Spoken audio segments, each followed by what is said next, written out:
Damos la bienvenida al abogado Vicente Solano. Él es catedrático universitario en la Universidad de Cuenca y en la Universidad Simón Bolívar, experto en teoría política y derecho constitucional. Abogado Solano, el riesgo país de Ecuador está llegando a cifras realmente preocupantes, rozando los 1.800 puntos el día martes, el más alto dentro del gobierno de Guillermo Lasso. Y hay preocupaciones de todo tipo en el país en materia de seguridad, en materia de estabilidad política, con instituciones debilitadas. Quisiéramos, desde su punto de vista, su diagnóstico sobre lo que está sucediendo, concentrándonos particularmente en cómo se ejerce el poder en Ecuador, un país que no tiene solamente las tres columnas clásicas como poderes del Estado o funciones, como lo llamamos aquí, tiene cinco, pero cada una de ellas bastante debilitadas. Muy buenos días, estimado Gustavo. Le agradezco mucho por la invitación. En este caso, a todas y todos que nos escuchan todavía Antena 1, un distinguido medio de comunicación. Bien, estimado Gustavo, justamente la preocupación me parece que es de todos, de los ciudadanos en el país, en el sentido de que lamentablemente hay una crisis, me parece, además ahondada, económica, política, social y obviamente que eso impacta a nivel de la sociedad y obviamente también nos impacta pues a todas y todos. Pero además de ello, lamentablemente el problema justamente radica en la falta de capacidad institucional de dar una respuesta a estos problemas. Y eso no solamente es latente en cuanto a las organizaciones o en este caso a los organismos que deberían dar respuesta justamente al tema de la violencia, de la inseguridad que existe en el país, que serían las Fuerzas Armadas y la Policía Nacional, sino sobre todo de quien tiene al mando justamente estas en este caso, estas instituciones, que es el presidente de la República. Nos parece realmente lamentable, y como ya lo decíamos hace meses atrás, que el presidente de la República lamentablemente no ha ejercido de buena forma la posibilidad de enfrentar con una respuesta contundente la situación que vive el país.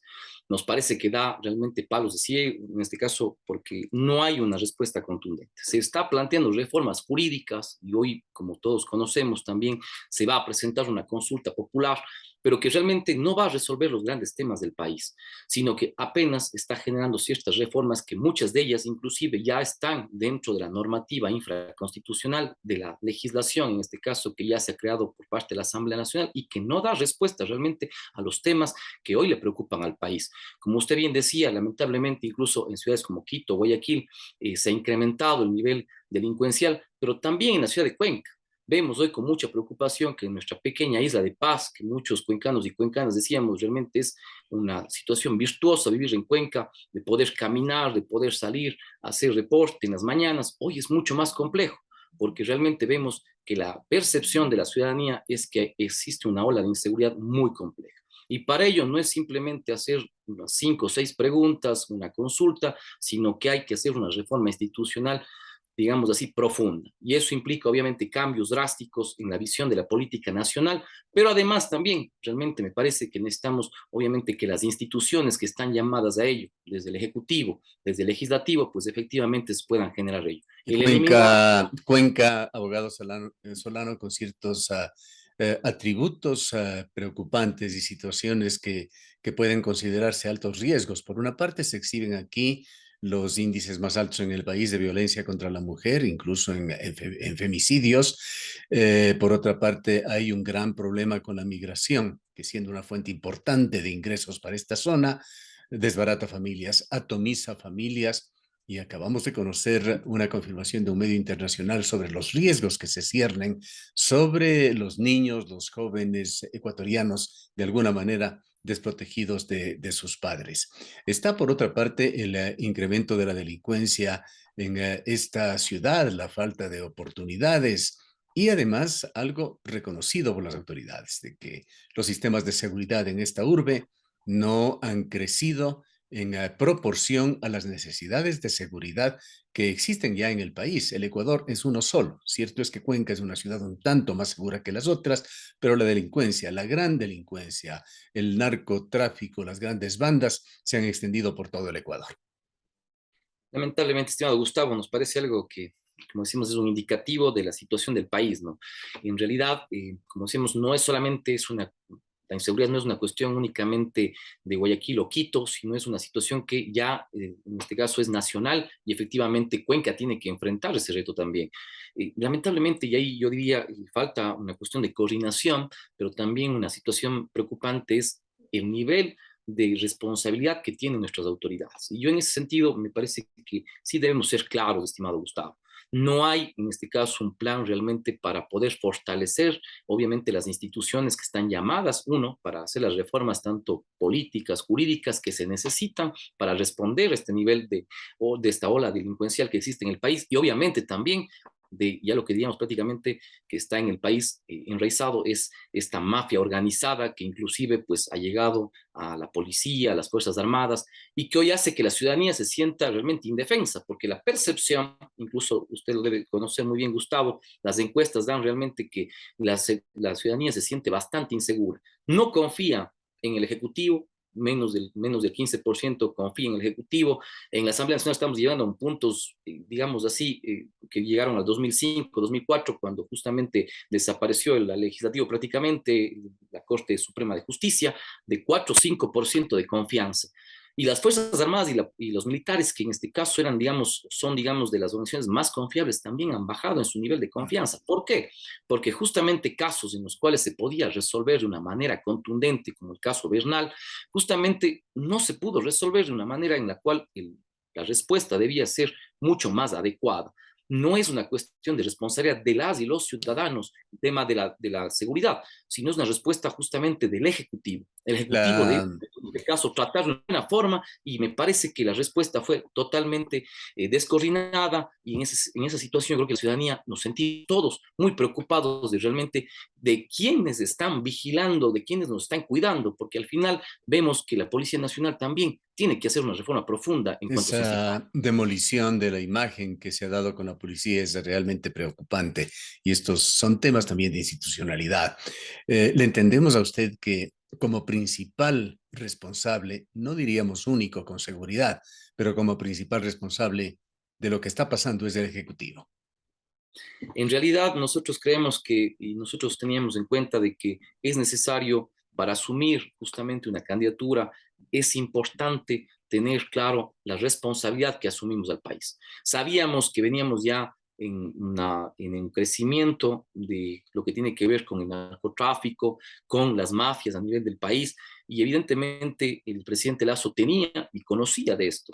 El tema es si estamos realmente capacitados y si tenemos, como diríamos así, la posibilidad de enfrentar esos problemas. Y me parece que ahí sí, pues en realidad el gobierno no ha tenido la posibilidad de enfrentar ese clima delincuencial de la forma más contundente. Y solamente pongo un Ahora, ejemplo, estimado sí, Gustavo, por mire, favor. para terminar esta parte, en el paro de junio, ¿no? Realmente veíamos cómo mucha gente saludaba, ¿no? De que teníamos una gran respuesta policial, estimado Gustavo, veíamos cómo había motorizados, había una cantidad de policías para responder a las marchas nacionales, más allá de estar o no a favor o en contra de las marchas, pero veíamos una capacidad institucional de policías, de militares en la calle increíble. Teníamos cientos de motorizados, usted lo veía cuando justamente se activó el estado de excepción dentro de la ciudad de Cuenca, cientos de policías, militares, nos decía muy bien, entonces sí hay la capacidad institucional para responder a la delincuencia, pero lamentablemente luego vemos 2 o 3 meses después que la policía dice no tenemos por poco la capacidad ni siquiera para detener a un policía, en este caso, que asesina a su conviviente dentro de la propia escuela de la Policía Nacional. Entonces estamos dándonos cuenta realmente de cuál es la situación en la cual vivimos, la situación de inseguridad que tenemos, no solamente la inseguridad que vivimos en la calle, sino incluso la inseguridad que vivimos frente a las instituciones, porque la gente dice, el problema es que yo no acudo a la rama judicial o no acudo a la policía porque al final de cuentas no se resuelve nada. Y esa capacidad de impunidad que nos da esas instituciones es lo que lamentablemente al final también tiene que responder el gobierno nacional. Y si no lo puede Ahora, hacer, bueno, alguien lo hará, ¿no? pasemos revista rápidamente a otras instituciones. Iniciemos por una que usted conoce. Usted fue comisionado hace algunos años en el Consejo de Participación Ciudadana y Control Social, un organismo, diríamos, que ha caído en desgracia. La gran mayoría del pueblo ecuatoriano piensa que ha hecho muy poco o no ha hecho nada, que es una entidad que debería desaparecer. hay una propuesta dentro de la consulta popular para disminuir radicalmente sus atribuciones, particularmente en el nombramiento de autoridades, pero esta no es la única función que debía cumplir este organismo. Debía ser no solamente supervisor, sino un actor en la lucha anticorrupción. Sin embargo, desde el 2010, datos publicados por algunos de los diarios nacionales señalaban que jamás se invirtió en el tema de lucha contra la corrupción. Tanto es así que un 97% prácticamente se ha gastado en gasto burocrático, en las nóminas en el Consejo de Participación Ciudadana y Control Social. ¿Qué grado de responsabilidad tiene también este organismo?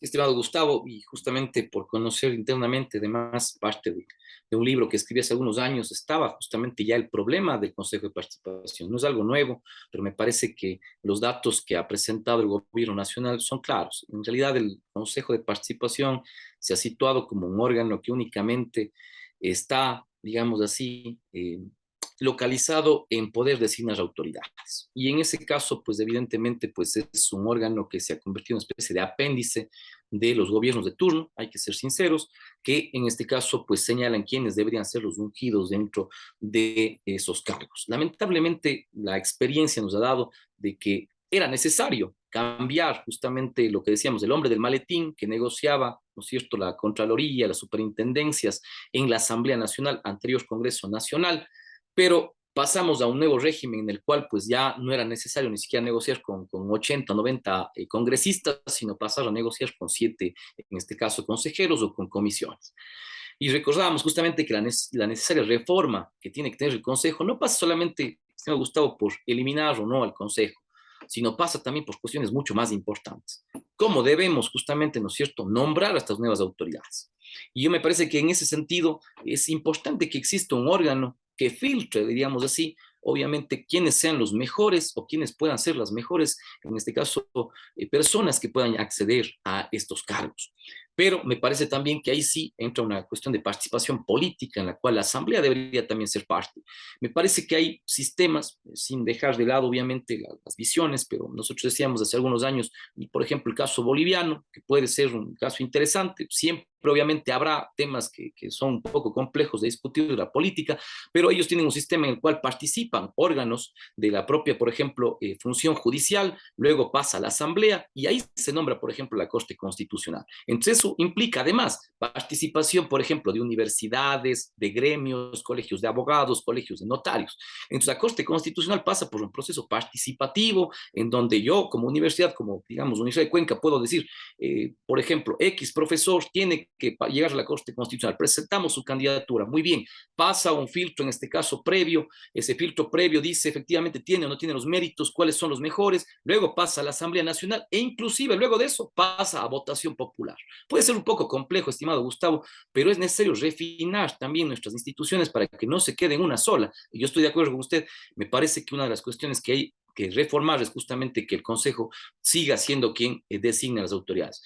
Yo creo que el Consejo puede seguir existiendo, me parece, en cuanto al tema de participación, en cuanto a la lucha contra la corrupción, porque recordemos que este mismo organismo es prácticamente, o tiene su germen en lo que fue la Comisión de Control Cívico de la Corrupción, que fue creado ya en el año 98. Entonces, por lo tanto, es necesario tener un organismo de estos. Y además yo digo una cosa, siendo muy claro, estimado Gustavo, no puede haber un órgano como la Secretaría, más allá del respeto que le tengo al señor Luis Berresoto, pero no puede haber una Secretaría Anticorrupción que va a vigilar, en este caso, a quien le está pagando. Al final de cuentas, necesitamos un órgano autónomo, independiente, que pueda decir, efectivamente, yo le puedo controlar al Ejecutivo porque no estoy dentro de ellos.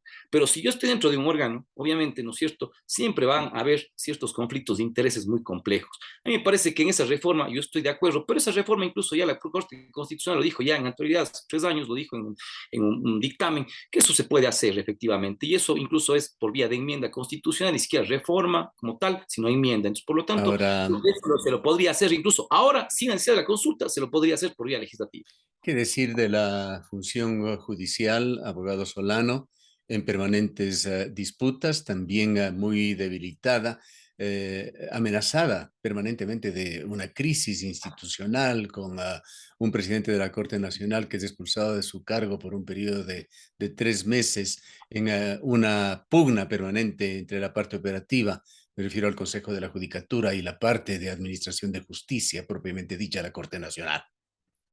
Estimado Gustavo, es innombrable lo que hizo el Consejo de la Judicatura. Además, no solamente el caso del doctor Saquicela, sino el caso del doctor Román, ¿no?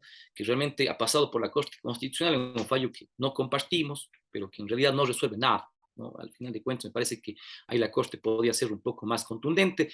Sin embargo, la Corte también me parece que está tomando una opción de blindarse frente a ciertas acciones políticas, porque hay que ser claros.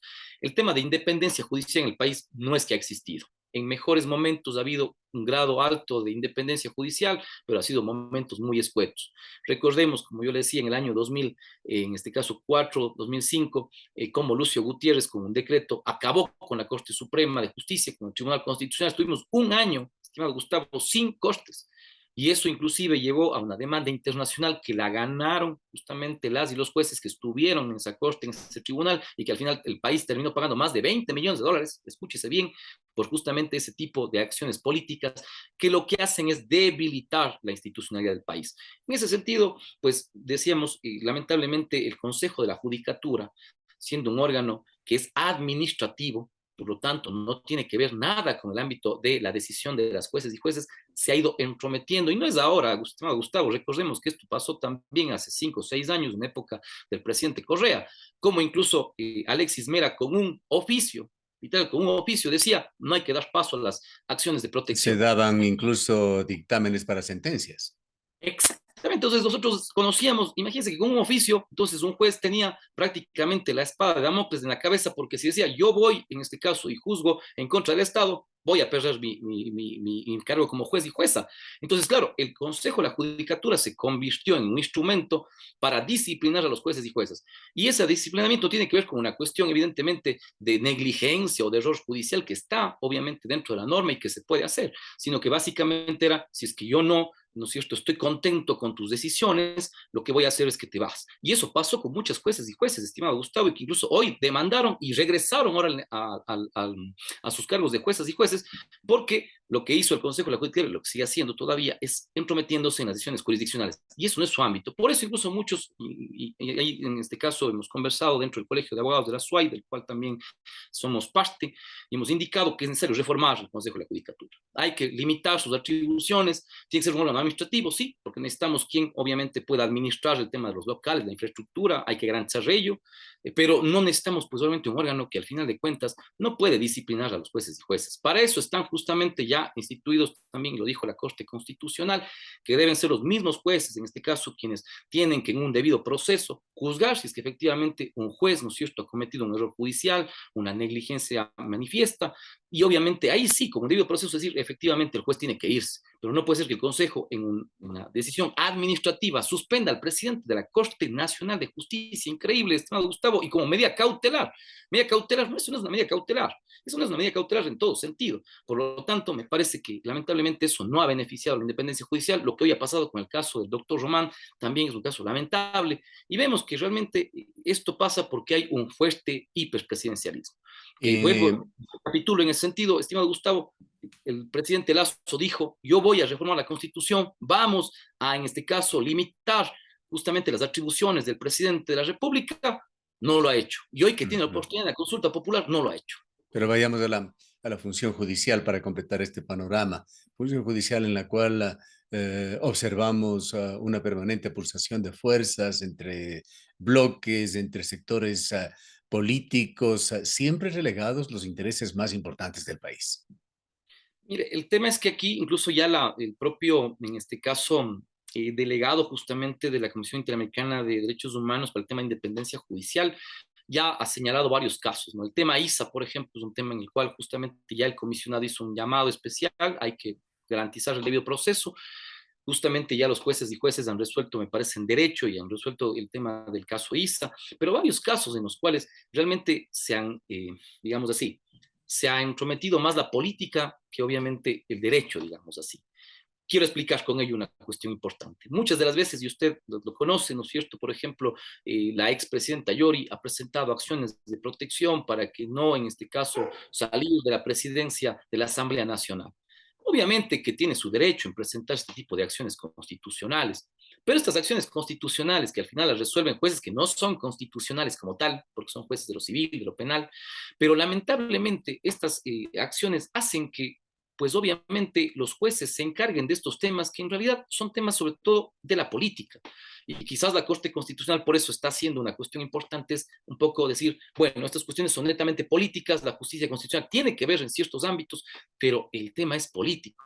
Y yo creo que mucho estamos judicializando la política. Y eso hace, en cambio, que dejemos de lado cuestiones importantes. Por ejemplo, estamos a pocos días que ya la Corte Constitucional tiene que dar un dictamen sobre las preguntas de la consulta popular. Pero al final de cuentas, el problema es que esas preguntas de la consulta popular, para muchos, yo creo que hemos conocido las entrevistas incluso de muchos compañeros y compañeras aquí que se han presentado con ustedes, estimado Gustavo, concordamos totalmente en que esas preguntas al final no resuelven nada o resuelven muy poco.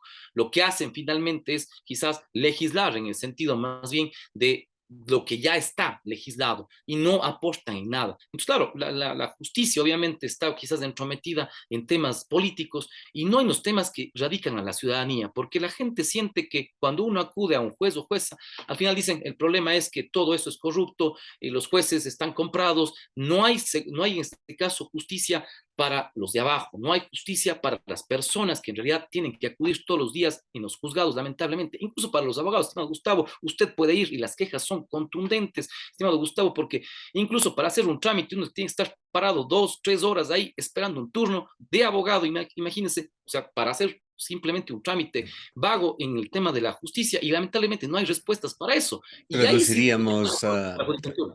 traduciríamos, abogado Solano, en este clima, en este ambiente de decepción que existe sobre la situación actual, sobre el gobierno. Ayer hemos atestiguado un nuevo capítulo en el cual viene el presidente de la República, 2 minutos para los medios de comunicación para que le pregunten sin abordar los temas fundamentales y críticos